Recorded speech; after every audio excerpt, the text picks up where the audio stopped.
द्वापर युग की बात है। यह बात हर कोई जानता था कि कौरव पांडवों को हमेशा से अपना शत्रु मानते थे और कैसे भी करके उन्हें मारने की योजना बनाते रहते थे। एक बार जब पांचों पांडव और कुंती वारणावर्त नगर में महादेव का मेला देखने गए, तब दुर्योधन ने उन्हें मारने की योजना बनाई। उसने पांडवों के विश्राम के लिए एक लाक्षागृह यानी लाख के महल का निर्माण करवाया। लाख ऐसी चीज है जो जल्द आग पकड़ लेती है। रात को जब सभी विश्राम कर रहे थे, तभी महल में आग लगा दी गई।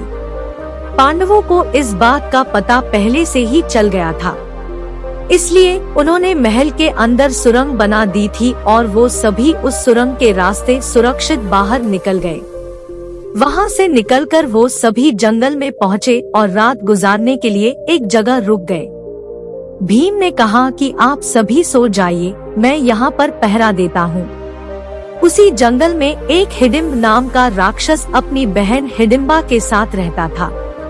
वह इंसानों को खाकर अपनी भूख मिटाता था। उस रात राक्षस ने अपनी बहन हिडिंबा को कहा कि उसे भूख लग रही है। वह किसी इंसान को पकड़ कर लेकर आए। भाई की बात सुनकर हिडिंबा जंगल में यहाँ वहाँ घूमकर किसी मनुष्य को ढूंढने लगी। तभी उसकी नजर भीम पर पड़ी और वह भीम पर मोहित हो गई।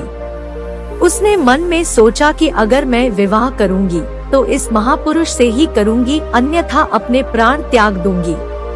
यह विचार कर हिडिंबा सुंदर स्त्री का रूप बदलकर भीम के पास गई और विवाह का प्रस्ताव रखा।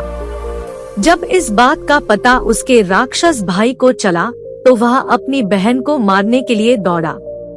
यह देखकर भीम ने राक्षस को रोका और दोनों में जोरदार लड़ाई हुई, जिसमें राक्षस मारा गया। शोर सुनकर कुंती और चारों भाई भी नींद से जाग गए।